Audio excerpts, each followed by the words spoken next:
வணக்கம். இன்றைக்கி evening snacks தான் செய்ய போகிறேன். ஃபஸ்ட்டு வந்து நான் ஒரு கடாய் வச்சு கலெண்ணெய் சேர்த்துருக்கேன். கலந்த கடுகு, 2 பெருஞ்சீரகம், கொஞ்சம் இஞ்சி, கொஞ்சோண்டு பூண்டு, அடுத்தது கொஞ்சோண்டு 2 பச்சை மிளகா, ஒரு 4 பல்லாரி, சால்ட்டு, எல்லாம் ஒரு பொடி கீரை, முருங்கைக்கீரை, மஞ்சத்தூள் இதெல்லாம் சேர்த்து விட்டு நல்ல ஒரு 5 நிமிஷம் மட்டும் கிளறிக்கலாம். நல்லா இருக்கும் பாருங்கள். சூப்பரான ஒரு ஹெல்த்தியான இரும்பு சத்தான நல்ல ஒரு ஹெல்த்தியான ரெசிபின்னு சொல்லலாம். இட்லி மாவு எடுத்துருக்கேன், 1 கப் மாவு. அதில் நான் சேர்த்து விட்டேன். ஏற்கனவே இட்லி மாவில் கொஞ்சம் உப்பு இருக்குது, அதனால் போதும். நான் இப்போ வந்து பணியார கல் வச்சுருக்கேன். நான் வந்து நல்லெண்ணெய் தான் சேர்த்துருக்கேன் இன்றைக்கி. சகோதரில் நீங்கள் நல்லெண்ணெய் சேர்த்து செஞ்சு சாப்பிட்டு பாருங்கள். டேஸ்ட்டு வேறு லெவலாகவும் இருக்கும். இதுக்கு நான் வந்து ஒரு தேங்காய் சட்னி தான் பண்ணணும் சகோதரிகளே. இது அப்படியேவும் சாப்பிட்லாம், சூப்பராக இருக்கும். ஒரு கார சட்னிக்கு, தேங்காய் சட்னிக்கு டேஸ்ட்டு வேறு லெவலாக இருக்கும் சகோதரிகளே.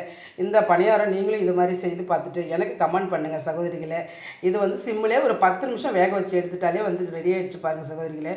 அவ்வளோதான் சகோதரிகளே. சப்போர்ட் பண்ணுங்கள் தைலாவுக்கு சகோதரிகளே.